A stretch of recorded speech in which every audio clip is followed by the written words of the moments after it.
study, and play come together on a Windows 11 PC. And for a limited time, college students get the best of both worlds. Get the Unreal College Deal. Everything you need to study and play with select Windows 11 PCs. Eligible students get a year of Microsoft 365 Premium and a year of Xbox Game Pass Ultimate with a custom color Xbox wireless controller. Learn more at windows.com/student offer. While supplies last. Ends June 30th. Terms at aka.ms/collegepc.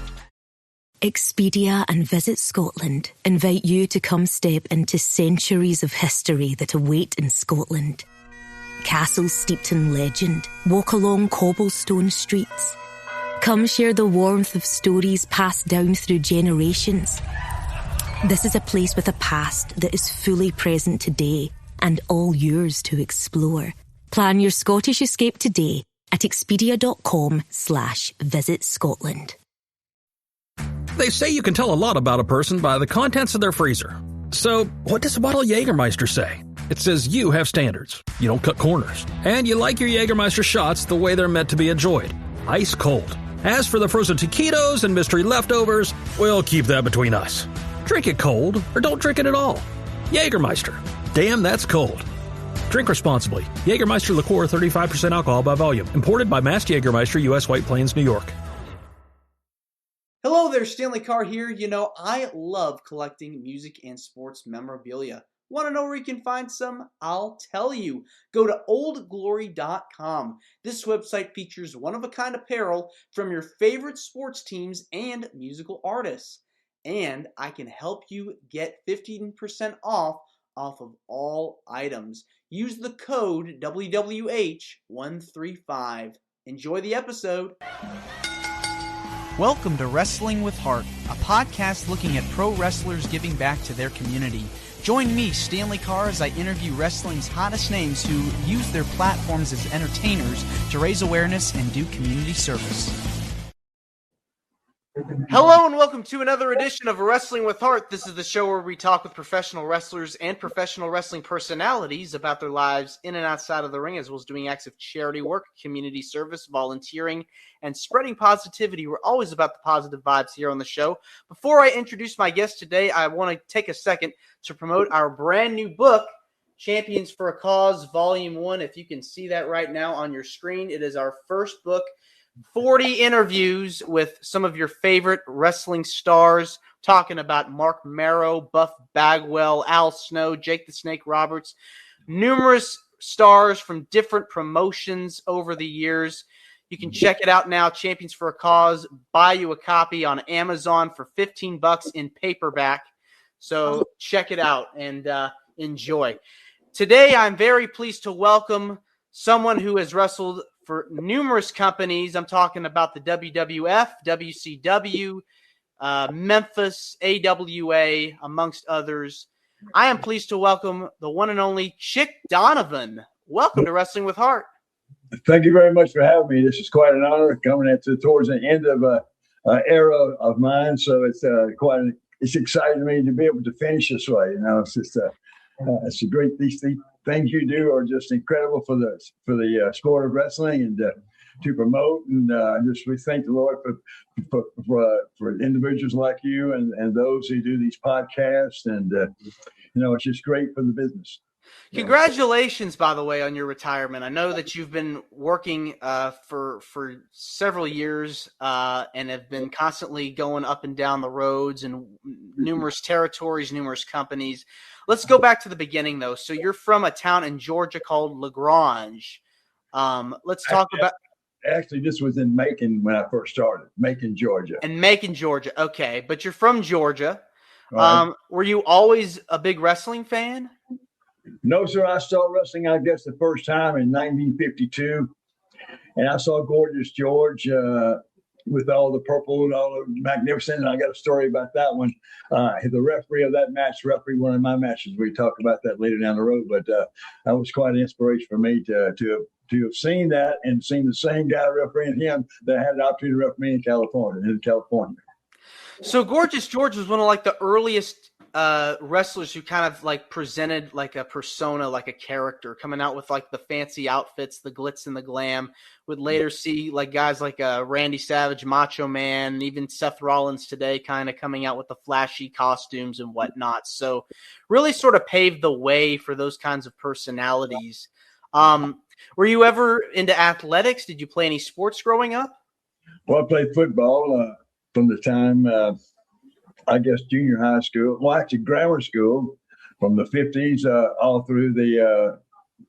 I graduated in the 60s, so I had quite a few years of football, and maybe a little bit after football, in a little semi-pro league. Sports has always been my thing. I worked hard at all the different sports I anticipated in to try to be the best I could be at whatever I do. Yeah, that's what you got. It takes a lot of grit and determination to really make it far in life, especially when it comes to athletics. You really have to work hard, practice constantly, do a bunch of drills, go to the gym, of course, to get the endurance and the strength going on. I think that, it's interesting when I talk to people on the show that have a sports background, athletic background. Some of them were fans growing up of wrestling, and others just decided to kind of fall into it. But they've had that background. They've had that ability to cross over. And I feel like there's something to be said about like how sports kind of prepares one to really have a career in the wrestling business, because you really have to show a lot of passion for it and really like want to you have to get physically fit, and you really have to find ways to be able to stand out amongst the crowd. So did you know early on, like when you first watched, like this is something, I'd like to try out? No, I didn't have a thought about it until around 75. And then I saw it on TV there one time. I said, guess I think I'd like to do that. And everybody around me said, no, you can't. I was about 120 pounds at the time because I was still a firefighter working 4 full-time jobs and around the clock, 7 days a week, 24 hours a day. And I never turned down any opportunity. So I just wanted to learn how to make it work, how to put it all together so I'd have time to do this hospital, 1 hospital, 2 hospitals, 3 hospitals. That's 24 hours a day, and back to the fire department the next 24 hours. But I'd like to press a point to the youngsters out there or anybody striving to do something. You stay on point, and the key to the whole thing is work. W-O-R-K. Without the work, you'll never succeed. But if you're willing to put the work in, go, everything you got, every ounce of energy you got, what it takes to be successful, whatever you want to do. And you can do it if you want to do it bad enough. No question about it. And it seems like being a firefighter, it's a hard job because you have to constantly get these calls and you have to go down and you really have to be there at the scene of the crime almost, because you have to make sure like, hey, I'm putting this fire out. I want to make sure everything's clear before we can move on to the next thing, because it's stressful. Well, it was exciting. I loved it because we created the EMS program in Georgia in '73, and I got it full blasted into that to the new era of medical work and from the ambulance standpoint, from emergency standpoints, and I just fell in love with that work because it was always a work of helping people. The Lord showed me a few years ago that it's my job to help people feel better. So I can always go around the gym and go wherever I go and saying stupid stuff to make people laugh and smile and make them feel better. And that's all I do in the ring. I work with their emotions. Now that's the point of wrestling that's been lost through the years, is people's emotions. Now they want to do all the stuff they want to do, but they feel about what the people are feeling while watching it. But if you take those people's emotions and get those out of them, what they come to see, then you accomplish something. When you get all that emotion from A to Z out of someone and make them feel better when they leave. Now or maybe make them feel mad when they leave, so they'll come back the next time. But that's without point. But it's the work you put in because it's all about the people who's watching. It ain't about you. It's about the people who's making you, and that's the fans around the ring. And that's who you got. That's who you need to satisfy that emotion. Yeah, I like how you brought that up, because when you go to a show, you know the characters, you know the storylines. It's really like good versus evil at its core, because you have your baby faces, you have your heels. You want to have a story that's going to get people invested. and you want to cheer for the good guy, boo the bad guy. And I think a lot of the times the bad guys will kind of like make you feel a way that's going to make you go, man, I can't stand this person. I want to see him get his butt whooped. And then you got the good guy that's like the sympathetic figure, and he's trying to get the crowd invested. Right. It's quite a talent when you're good at it. As some of those fellows in the past, I could name one, Flair, for instance. He's still going a little bit now, but masters. I was trying to think so many that the lariat, Stan Hansen, masters. Bill Eadie, a master of the trade. I could go on Bob Armstrong, a master of the trade. Brad Armstrong, a master. I could go list after list, all the individuals I've had the opportunity to meet. In fact, I'm fixing to meet another one coming up. We'll talk about it in a minute. I'll bring that up in a minute about some I'm fixing to meet in August coming up in New York. I'm waiting to see, but we'll talk about that a little bit later. But yeah, it just takes hard work and determination and a never quit attitude. When you learn how to become a wrestler and you start training, what are some things going through your mind as far as like motivational tools and never giving up? What are some things that keep you going? Because it is a hard business. Well, I don't know. In the beginning, we just did things over and over and over again. As I've been playing golf for years and years, and it's an opportunity to have a coach and repeat the same motions and over till it becomes natural. So you don't think about it. You can't think about stuff when you go in the ring. You just let it happen. If you think about it, it'll never happen. If I'm singing a song, kind of trying to think of the second verse, it'll never come out. If I don't think about it, just let it happen.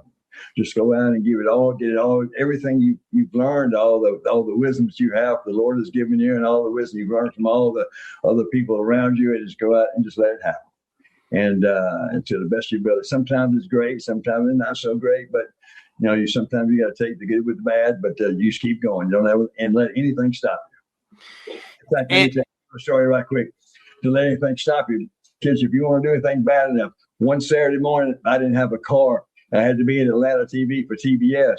That was the old Georgia Championship Wrestling. And I didn't have a car, but I got two legs. We're going on tour that week. So I got a wrestling bag that's heavy. I got a suit bag and I got a suitcase with wheels on it to start with. And I'm walking up Highway 75. I'm going to TV. Because I ain't got a car, don't mean I can't get there. Somehow the Lord got me there on time. And I wish I'd seen that picture of me walking up Highway 75 with all that baggage, just walking up to get to TV, man. So nobody can stop you but you. Whatever you want to do, if you want to do it bad enough, you want to work hard enough at it to be successful, just go do it, man. That's what it's about. And showing up early is not a bad idea either, because they'll see like you care. Well, that was the lesson that was taught by a lot of promoters. If you weren't there an hour before, you look at your paycheck when you got it at the end of the week, you have minus $50 for that town, because they take $50 out of your pay if you're not there at least an hour or an hour and a half before the show starts. And that's just being whatever the word is. I can't think of the word right now, but the promoter has so much on him. This match, that match, he's got to get all the animals, make sure all the ingredients are there. When somebody's not there, it kind of throws everything's messed up. But to be there on time. And just be there on time with it. Do you feel like you're able to pick up the moves easier coming from a sports background, athletic background, or did it take you a little bit of time to get everything nailed down? Well, it's like a golf swing or whatever. It's always parts of this that you have to learn from scratch. So it's just a matter of repeating it over and over and over again, like drop kicks, flying head scissors, just different things that take a lot of time, a lot of timing and things in the ring. But just do it over and over again. This becomes a natural motion. And if you love what you're doing enough, if you really put your heart in everything, you put your whole body in whatever you're doing, you can do it, man. You can do it. Just keep up the work. It's all about the WORK. Somebody, I opened a gym one time. I built a gym in LaGrange. And somebody was talking to some lady somewhere, and she said, "Good luck." I didn't know what she meant. No, I already had the finish. The finish was in my mind. I did the work. So it ain't no good luck. It's the work that I put in to create that gym. It's all about the work. And those you learn from, all the little bits that you learn from to build your work and within yourself, and take all that advice and put it in one little bundle and just go forward. Don't let nobody stuck. Who would you say were the people that kind of helped teach you, kind of brought you into the business, learn from, that you credit like as your trainers? Well, I tell you one individual, a lot of young guys, when they get in the ring with you, they're really intimidated because they've seen you on TV, they know you, whatever, know you more than you know yourself sometimes, and they get a little anxious in the ring, and so and you get a little intimidated. But wrestling number 2, I was that way, kind of, I wouldn't say starstruck, but you've seen these guys for years and, big stars. But I was wrestling in number 2 one time. In fact, he gave me my name, the Golden Boy. But I was wrestling him in the ring when I had him in a hole in the ring, in that hole. And I looked down and said, man, this is just no one of the boys. Right then, I went to another level of talent. I was kind of here, and all of a sudden, this is another one of the boys. So now I'm bringing in the knowledge and all the stuff where he's leading me around. I'm bringing all the knowledge into the match. Then when he just another one of the boys. He's still a famous guy, but he's just another one of the boys. So that really helped me wrestling too. Then he in the dressing room in Columbus, Georgia, one time I had gold shoestrings and gold trunks. He said, "Y'all be the Golden Boy." So that created that back in some years ago, and I just cultivated that, worked on it, and because you have to become. If you got a gimmick in wrestling, you got to become that gimmick. Flair is Flair, and ain't nobody like Flair. See, he lived his gimmick, but you got to be whom you want to participate, who you want to be. You got to be that person to make it a real deal. You can't make something that ain't right. I mean, it ain't real. It don't work. But if you become your own gimmick, then it works well in the ring because you are who you're portraying. You got to believe in yourself. You got to. When you leave that arena, you got to know that you ain't that guy here. You this guy here. You got to know the split between the two of them. Somebody pointed that out to me. He was killed in Puerto Rico. He used to walk the street, big huge guy. I can't think of his name now, but so many guys just helped me along the way because I put the work ethic in. If you put the work in, anybody will help you to become successful, whatever you want to do. If you put the work in, they'll tell you, but they won't do the work. You got to do the work yourself, and then you can become successful because they told you the right way to do things the first time. So it's a matter of listening and following instructions, basically, from somebody who wants to really help. Now, when you make your debut, walk me through the process. Were you afraid? Were you scared at first, wrestling in front of an audience? How were you able to kind of counteract some of those nerves? Well, we've done, worked. We had our first match, just back to work. Yeah. And as you progress along, then you learn how to work the people around in the arena. You work with those simultaneously while you're working with those here. But that takes a while to learn all that stuff. But then when I first went in my first match, you just go through the process that you went through for 10 months or a year or whatever it was that it took to get to that first match. So to me, I probably didn't even recognize the people that much. I was really focused on what I'd been taught for that last couple of years before we had that first match. You've had the opportunity to wrestle in so many different places. Memphis comes to mind as one of them, working with Jerry Lawler and Tommy Rich and Jimmy Hart. What was it like being around these legends and kind of starting in a new place like Memphis?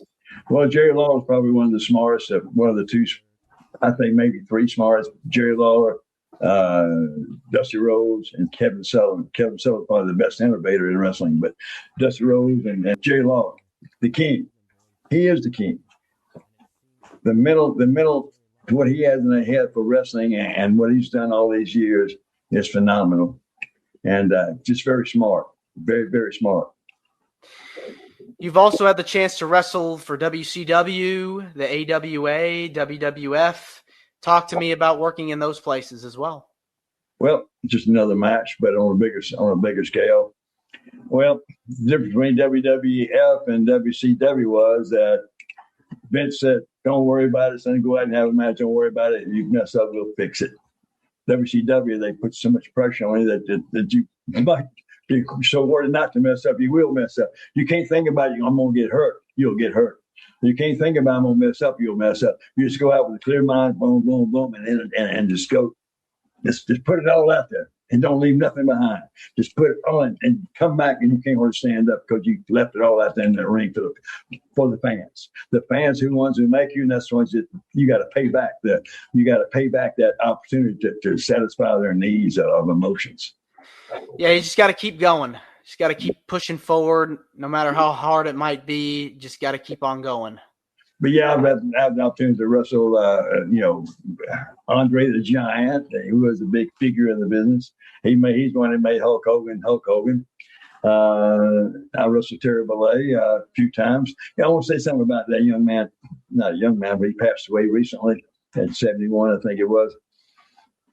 I saw him on the 700 Club, and he was doing a testimony. And I worked out with him in the gym. I worked in the ring numerous times in the dressing rooms all these years. And like I said, in the gym working out with him, and he's in the group. And never heard him say an ugly word in all those years and all that environment, which is very tough not to let that just to be just a routine or whatever. But he never said the first argument. And in that, I never thought about that at the time until I saw him on the 700 Club. But he never said, he was a giant of a man. But I think he had a heart that was bigger than life. Hogan was a self-learned talent. He learned how to talk. His wrestling ability, he was such a big guy. Wrestling is really hard for real big guys. Being active or rather in the ring, that kind of a guy, a routine. But he learned how to talk about the Hulkamaniacs and all that stuff, and he got himself up. When you were in the arena, when him coming to the ring, back in the day, it bring the roof down when he walked out, man. Unbelievable connection he had with those people because he worked for those people.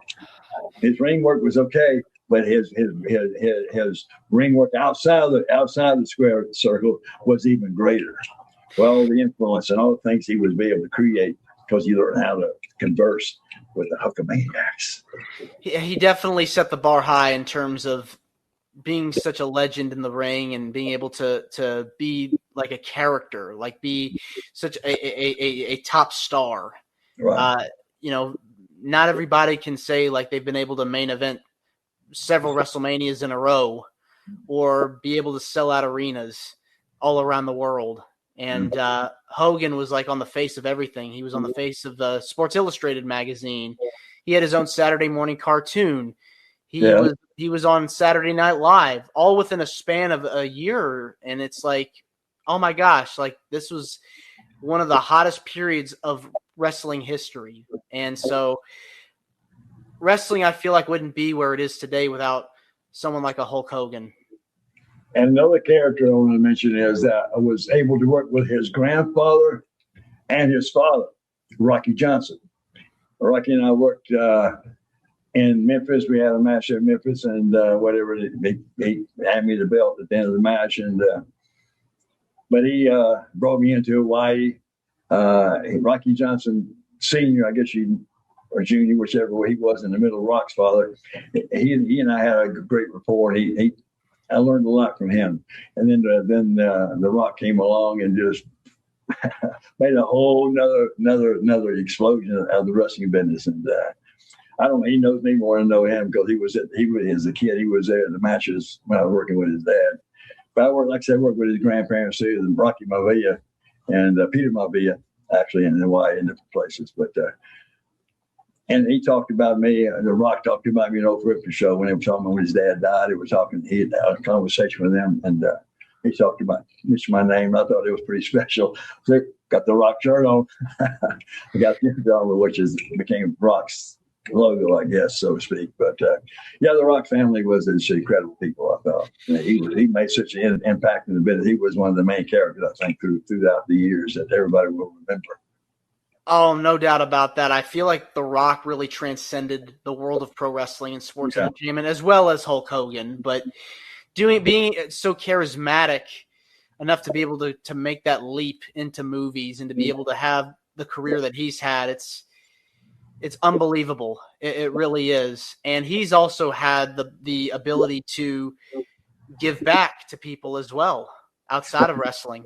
I'm sorry, I mean to interrupt you. I just came across my friend of mine that I started refereeing in the business, and he's been refereeing all over the world, whatever, but he's in the movie business. And he's been on the set a lot of time when Rock was making his movies. And I remember he said one time when Rock had a gym that went with him the whole time. And the whole gym was always set up for him on every set. And he got back a little late to the set, and he said, "I'm sorry, I'm late." So, he apologized. The guy apologized to the folks he was working for that he was late getting back to the set. So I just thought I would say that in relation with what type of person that he was, that his family was, but was just a sincere person, I think. No matter what you see on the outside, that sincerity is always built. That's what makes him on the outside is sincerity on the inside. If you don't have sincerity here, you'll never make it on the outside. And there's one guy in particular, I won't mention his name in a bit, has never had it here, and he never made it. No matter how big a push he got, no matter how big he got, now he's but beside the point. But it's all about your heart and what you put out. The love you put out, you can get that love back. But you got to put that love out to get it back. To make friends, you got to be friendly. You got to be authentic. You got to be yourself, and you got to be just personable. So whatever Rock is, cooking. So he was the Rock. Say I was the Golden Boy. I'm not the Golden Boy anymore. To get to that's another whole story we'll get to in a few minutes. But yeah, the Rock was a major influence, I think, in my career and to make my career. Feel good about me. I think being able to work with that family. Who would you say have been some of your favorite opponents that you've gotten to be in the ring with? Ric Flair. Incredible match we had. He's just probably the best wrestler ever in the business. He's a wrestler first, entertainer. Maybe entertainer first, but he's a wrestler though. Wrestler first, I think, and then the entertainer. But he's a wrestler. That's all I can say about Flair. Let's see else in the ring. Got so many of them.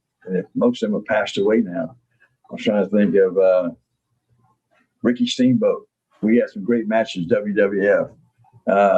I think we were supposed to have a 3-minute match. It ended up being about a 20-minute match. I don't know. They let it keep going, I guess, because it was a pretty good match. But Ricky Steamboat was a good Christian man.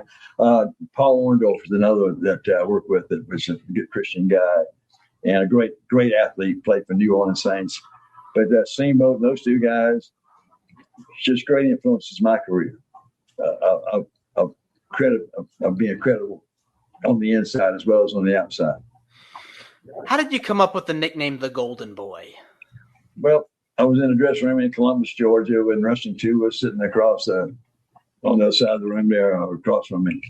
And I always tried to match my outfits back in the beginning days and when I started around the 75 or whatever it was.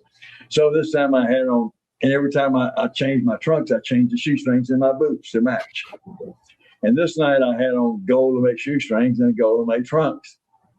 And my hair I was still a fireman, but my hair was getting a little bit longer, as long as I could let it be in the fireman. But I think what I had done, I had put a little color on it, made it a little blonde. Anyway, so he said, "You ought to be the Golden Boy." So I said, "Yeah, 2." So we always called him 2. Everybody called him 2. But he gave me that idea, and then I cultivated it, and I became the Golden Boy. And the Golden Boy became me, and I was able to influence with that Golden Boy, with the Golden. I'm not saying me, I'm saying the Golden Boy had a lot of influence on a lot of people. A fan letter. 14-year-old young man sent me a letter fixing to give up life and everything that he'd known to be true. He said, through watching my matches, he'll never give up again. He saw me, I never gave up, so he'll never give up. To me, that was just a phenomenal. What characters in that business can, people talk about blah, blah, blah, down risk, but what those characters can do to help save this kid's life. Not me as a character, not me, but that character with me, but that character helped save that young man's life. And I get fan letters.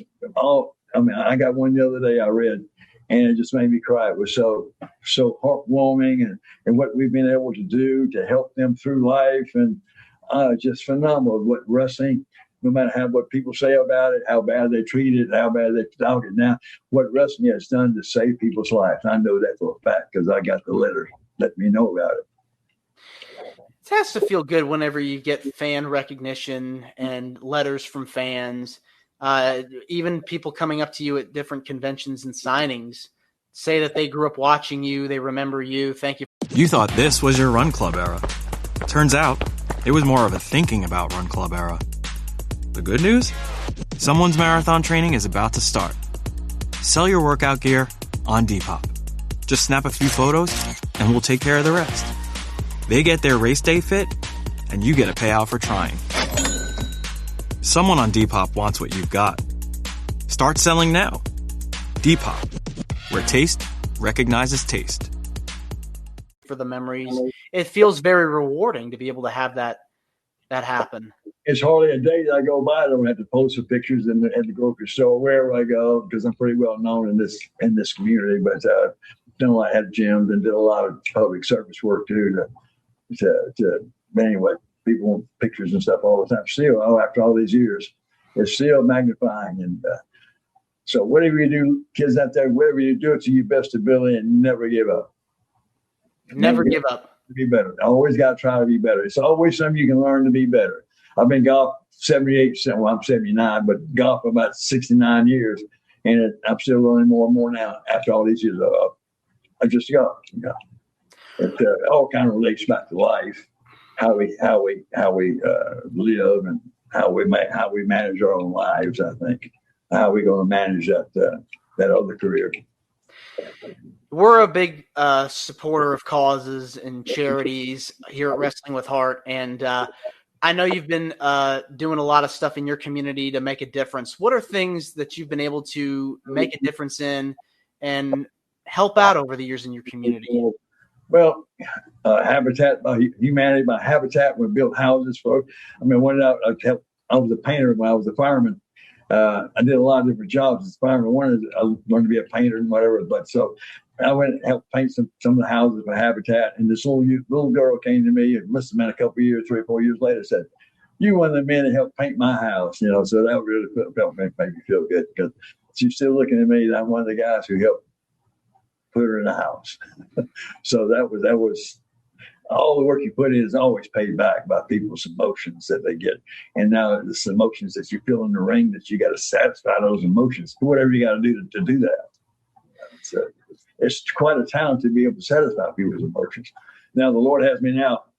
Everything I've ever done in life is to make people feel better, from got being a paramedic to school teaching to everything you can imagine, from selling cars to selling diamond rings, all this kind of different stuff. But every time I do something in those fields, people smile and laugh and feel better. So now I just go around saying stupid stuff at the gym and make people laugh and smile. That's what I can take a bump because I'm a wrestler. I can say stupid stuff that don't mean nothing, but still they get a laugh and a smile out of it. So I feel good about being able to do that comfortably and not feel like I'm degrading myself or something. I feel like I'm getting excited about making people smile. A smile can save people's lives, man. I love smiles. I go in the nursery, keep smiles on little kids' faces, and I really watch them get on and do all the stuff with the electronics and watch them growing and 3 or 4 years old kids, and when I walk in the door, they come and want to get a fist bump with me and all kind of stuff. I don't know what they think about me, old blonde-headed guy, but they'll remember that forever. And they won't remember my name, but they'll remember that. They'll remember those situations, I think. And I think that's really good stuff to put that influence that you got. You got to take every attribute you have and make it positive about it for somebody else. It's what you learned. You got to help somebody else to be better. No doubt about that. Are there any causes that you're very passionate about that you're involved with? I know you mentioned Habitat for Humanity a bit ago. Have you done any other work with them, or? My wife was an advocate of St. Jude Hospital. Probably one of the greatest. When I worked for K Jewelers, we sold these different little stuffed animals every year to raise money for St. Jude, and we were probably one of the best salespeople they had. And the K Jewelers has a little corner, the K's corner at St. Jude, for selling the most stuffed animals every year to help the cause of St. Jude. I didn't know Danny Thomas by any means, other than seeing him on TV and his daughter, but they always thought they were great people, just great entertainers. And the work he's done and put that facility together has been just incredible over the years. Yeah, his work has just been so inspiring, and watching how these kids are responding to seeing people such as yourself kind of walk in and make a difference in their life, and have these conversations and be able to entertain them, give them something to smile about as we're talking here. And it really just goes a long way to kind of brighten their day a little bit, you know? Well, it kind of ripples down. This one, everything's made, and then I've got a smile from this one. Then I get this guy under me to smile. The same thing I do at the gym. I teach details about just details I learned through the years and working out in California and wherever else. But I go teach these little details. I don't know where I'm going with that, but anyway, I try to make somebody always better. And if they want to go to another level, I'll sit there all day and talk. If they want to listen, I'll sit talking about little details, how to do this, how to do that, with details to make muscles shape and form a little differently by doing the extra little twist here. Well, work on and make your tricep bigger. Just a little twist that people don't know that, but I learned that through the years. And I go back and I tell them all these different little details I know, and I really get so much. I get so much more out of that than the people I'm telling about, I think, do. But, knowledge and without works is no good. If you learn something, if you learn the scripture, whatever you learn, you got to pass it along. I think it's it's our duty as people to help our fellow man be better. If we got that knowledge, make them be better. And that helps us be better too. Yeah. I mean, it's all about practicing what you preach and being able to take your own advice, so to speak, because you want to be able to make sure that you're doing exactly what you're telling these people. Lead by example. I go to the gym twice a day for one reason only, and that's so I have everything in my mind right. When I walk in that arena, I got to put all my work in. If I hadn't put all my work in for that week or days before, if I hadn't put that extra set or extra work in, I don't feel like I deserve what I need. But once I do all my work here, when I walk there, it's so easy because I did all my work. Everything is great. Maybe not, but it's great. And between my ears, it's got to be great. It may not end up, but belongs between your ears. You've done your work. You're as good as you can be. You can be as good as you can be. As long as you've done the work, you can be as good as you can be. If you don't do the work, you don't deserve to be good. It's all about the work you put in to do whatever you want to do. And I learned that through the years. I asked all these intelligent people how to get there, and they tell me how to get there, and I just put the work in and blah, blah, blah. And before we know it, we got the finish of what they told me how to go about doing. And but people will help you. You just ask, and you work. You do the work. And I keep saying that over and over. That's the point we're trying to make, I think, is don't be afraid to work. And that's what life's all about. The efforts you put in is all you're going to get out. You ain't going to get no more in that you put out. That's a basic fundamental, I think. Exactly. You had mentioned a bit ago that you plan on meeting somebody that you've always wanted to meet later this year. Who is it? Oh, yeah. Okay. I'll get to that in just a minute, but we're going to back up just a minute to my last match. I've had a lot of injuries in different matches. I was starting to get injuries after every match. A torn bicep, maybe not really a fractured neck, but just some manged up, having to go all these hospitals and all this different stuff, all these different injuries. And so it's becoming more and more prevalent. So my wife was taking the blunt of all that stuff, but and she takes the blunt of all the everything you do, basically. So it came to the point where I needed to satisfy her a little bit. So I had to retire. It was basically time, but I had a great retirement in here in Georgia. A friend of mine at Old School Wrestling did just a great job of me getting out of the ring. I don't know where I was going with all this, but let me see if I can get back on track. I get tangent. But anyway, I had to retire to satisfy her what she's put it. I guess to give her a payback to what all she's put into the business as well with me, suffering through me. Well, you've had like such an amazing career, wrestling all these years later, still going strong. What made you decide it's kind of time to step back? Well, I think injury after injury and putting her through all the stress of taking care of my hands, like a torn bicep, fractured neck, or bangs and knees blown out, get knee replacements, all these different things. She has to live all that. She's the one that takes me back and forth to get a knee replacement. She has to go through all that process of stuff. So, and I get thinking, I lose where I'm going here. But we're talking about retirement. When it comes to time, it was just time. When I don't feel like I can do 100% anymore, I think it's time. Not that I wasn't physically able, 51 years. No matter how many injuries I got, I didn't think about injuries. I would just surged ahead.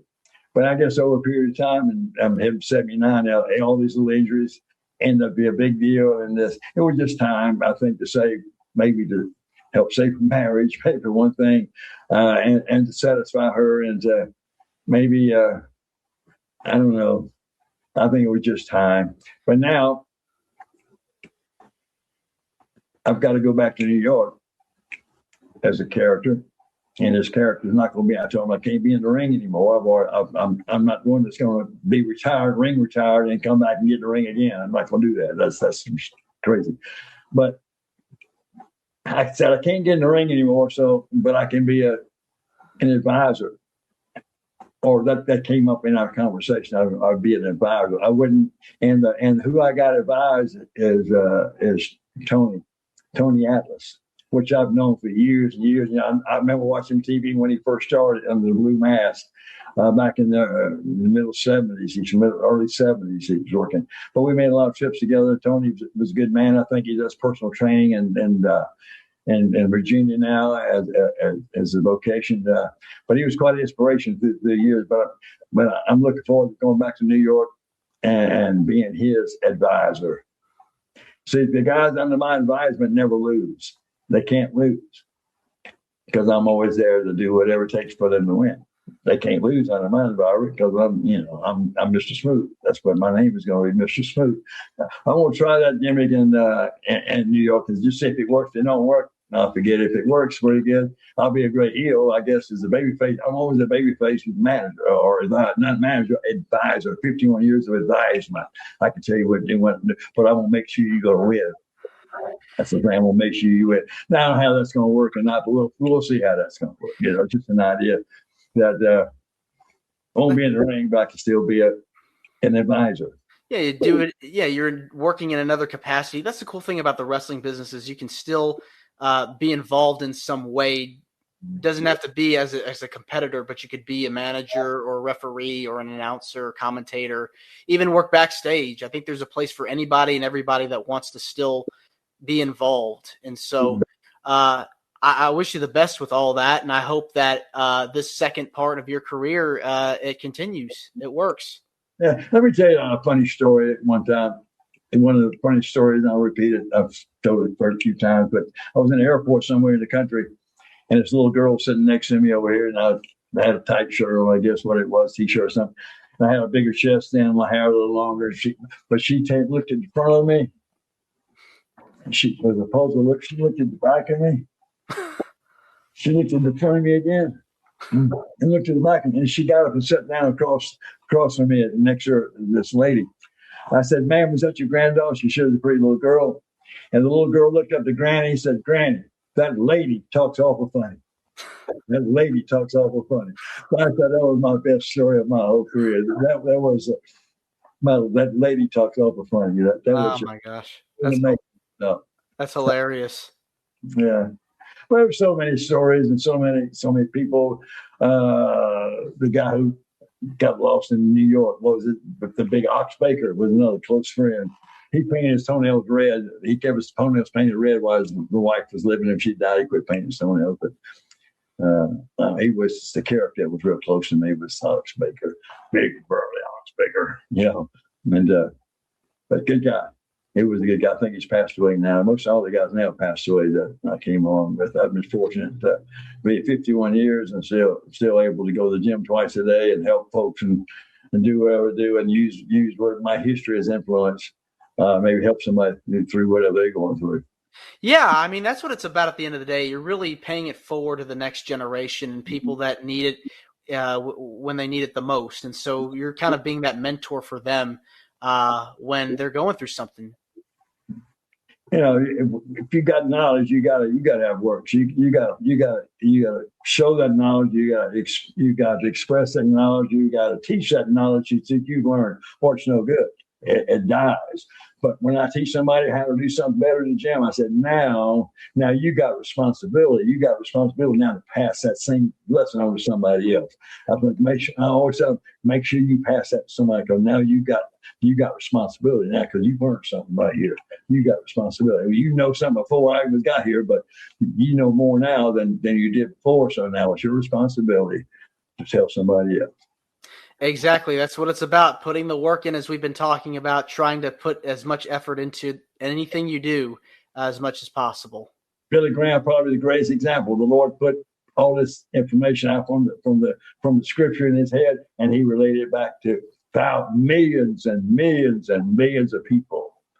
And his family's still going on. Matter of fact, my mama went to college with Billy Graham, not to think about not what we're talking about. I just thought about it. But she was in Minneapolis. She went to college with Billy Graham. But she had my mama had I don't know about some kind of degree in theology or whatever it was. But my dad did nothing but live for the Lord.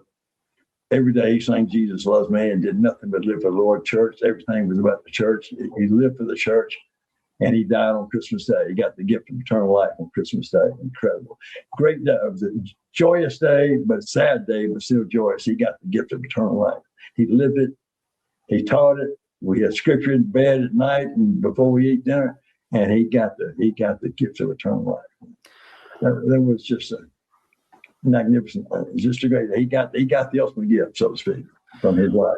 My dad did. What is it about giving back to the community that gives you the most joy? Watching people succeed under maybe information you've been told, you're able to relate it to someone else and they can become successful as well, or get a smile on their face, or just make the people feel better and do better, and through the things I've learned and the sacrifices I've had to make through the years, and all the down times it took to make the good times. And without bad times, you got to have bad times so you know the difference between good times and bad times. But anyway, I think just passing all of my information on to if somebody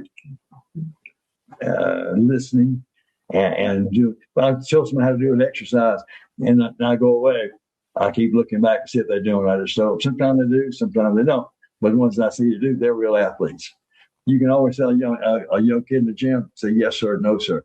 He is being groomed as an athlete. You can tell it because they learn discipline. I think wrestling is an athlete. You have to learn discipline, mental discipline and physical discipline. Sometimes we let a discipline get away from us, but we have to bring it back in and speak discipline in what we do to make it real. It's got to be real. People talk about wrestling. I gave up a city pension as a fireman and a state pension. I gave up a home. If they walk in a ring somewhere, when I walk in a ring, it's a real deal, brother. It's what we call a shoot. I'm working, but I'm going there with intention to relate these fans and get their emotions, because this is a real deal here. If this is a real deal, they believe everything you do in that ring. If this is a real deal, it's how you present what you do. Exactly. And that comes on. If you don't care about the fans, your presentation is not what. I just go through emotion. But if you love them fans, if the fans make you, you better love them. They make who you are. You go out there and want to do the best you can do to those fans. To take everything out of you to satisfy their emotion. So I don't know where I'm going with all this, but I get entitled to something. You just gotta be yourself. As I've said earlier, and just try to put as much hard work into your character, into your persona, your personality as much as possible. So, who takes the most brunt of the whole thing is the wives. They put up with all the work and get very little glory. We get all the glory and they get all the work, so to speak. So I found that to be true through the years with different in marriage and stuff. So you have to kind of to relate that back and do whatever to fix it. You just have to fix that kind of thing. But it happens. It just happens. Well, You just gotta go forward. You just gotta really push on, put the work in as much as possible.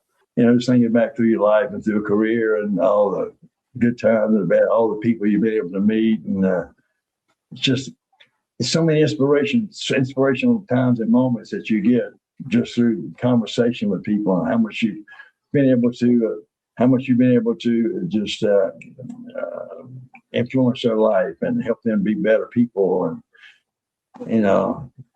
they say wrestling's this, that, and the other, but wrestling is a great avenue to, probably more people watch wrestling than do football. Maybe not college, but more people watch wrestling, more wrestling fans.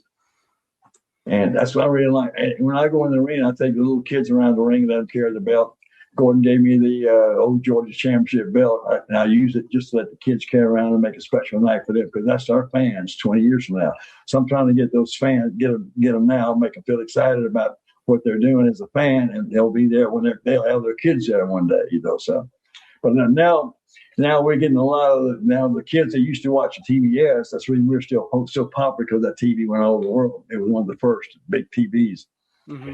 And those kids now are the ones who's hiring us to wrestle now and come to do different functions, different things. And it's I think it's just kind of rolled over into the next generation. And wrestling will never die. It will never die. It'll just keep rolling over. The people come and people go. New stars are made. New generations are made, and new kids come along, but the business will still continue from now to the Lord comes back. I think it'll keep growing. It'll keep cycling through. Wrestling will always be around. Chick, I want to say thank you again for coming on to Wrestling with Heart. It means a lot to me and to my listeners and viewers that are watching this on YouTube. And you're more than welcome to come back. Well, thank you very much for having me, and it's always nice to be able to be here. Just to be here, it's incredible. I think to be able to relate one-on-one with our fans and different things in this way. And all the podcasts, you guys do such a great job with this podcast, and that's quite an opportunity itself. You got it's a lot of hard work there. You just didn't get people on the phone, you just get a microphone and a set of headsets and start being a podcast. It's so much more that I don't know a thing about behind the camera. I know what it is. I know how to work in front of the camera. Behind the camera is what I always want to work. That's where it really starts, behind the camera. It don't start in front of the camera. It starts behind the camera. Behind the camera. But I want to leave just all the kids stay on point. Now, when the point came, I was in the junk at one time, and I missed the point. I missed $1 million phone calls because I was going through motions, but I wasn't on point. The junk had me a little more than the point did. So kids, stay on that point. Your point could be your homework that's got to be turned in tomorrow. And the test you got to take next week is a point. Everything has a point. You want to work to that point and stay on point. Stay on point out of the junk. You can get on that street corner, a gun go off, somebody falls dead, and your whole life just changed. And you were just standing there, but you were in the wrong spot. Choose your fans wisely and never be the smartest guy in the room. If you're the smartest guy in the room, everybody's in trouble. So always hang around smart people. People always hang around successful people. That's why some people in some classes think that rich people are arrogant or whatever it may be, but not really. They're just educated. Education is the difference between classes of people. It's all about the education that we have. And get as much education you get. And whatever you do, learn it to the fullest and give it your all. You got to give it 100%. 100%. Everything you got inside of it, you got to get it out there, man, if you're going to be successful at it. It ain't no easy job. It's all about WORK. That's right. Thanks again, Chick. Thank you very much for having me. I appreciate it. And all you folks, stay on point. Stay on point. Before we go, don't forget, I just want to show this again, Champions for a Cause, Volume 1, Wrestling with Heart. You can get it now for $15 on Amazon. 40 interviews with some of your favorite wrestling personalities. I'm talking about Mark Marrow, Buff Bagwell, Jake the Snake Roberts, Al Snow, and many others. Go buy your copy today. And until then, this is Stanley Carr. See you soon. Peace. This is Wrestling with Heart. I hope you found this podcast to be informative and entertaining. If you did, please hit the subscribe button and look out for the next edition.